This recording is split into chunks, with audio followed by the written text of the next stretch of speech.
Jour 4. Le Saint-Esprit, notre consolateur et enseignant.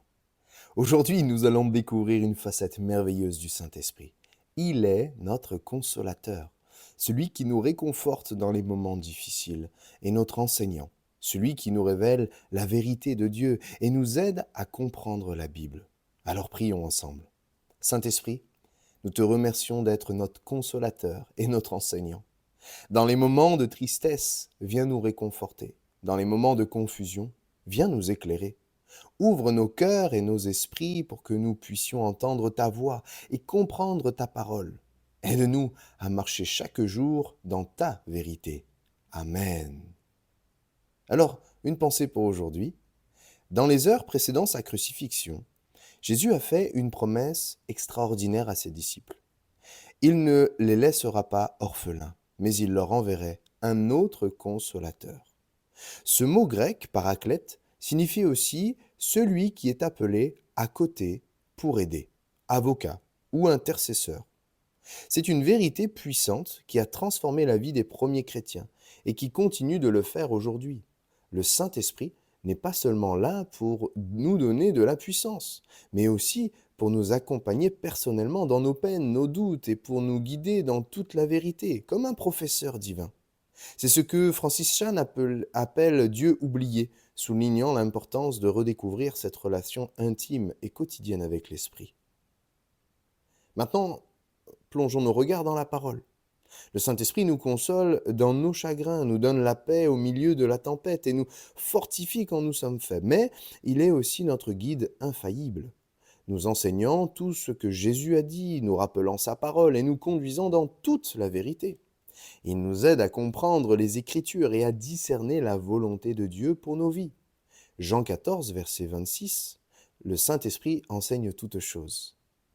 Jean 16, verset 7 à 15, le Saint-Esprit convainc le monde de péché. 1 Jean 2, verset 27, l'onction que nous avons reçue de lui demeure en nous. Je t'invite à lire ces passages dans ta Bible et à chercher ces passages et à méditer dessus. Mais pour continuer, lisons ce témoignage, celui de Corrie ten Boom.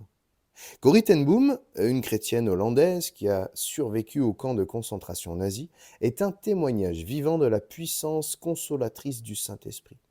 Après avoir perdu sa famille et traversé des souffrances inimaginables, Corrie a témoigné que c'était la présence constante et le réconfort du Saint-Esprit qui lui ont permis de pardonner à ses bourreaux et de trouver la force de continuer.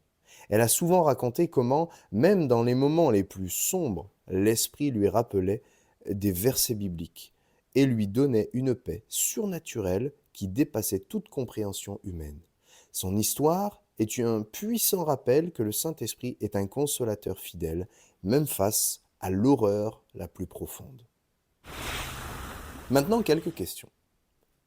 Dans Jean 14, 16, comment Jésus appelle-t-il le Saint-Esprit et combien de temps restera-t-il avec nous? Ben oui, il l'appelle un autre consolateur et il sera tous les jours avec nous. Jean 14, 26, quelles sont les deux actions principales du Saint-Esprit en tant qu'enseignant?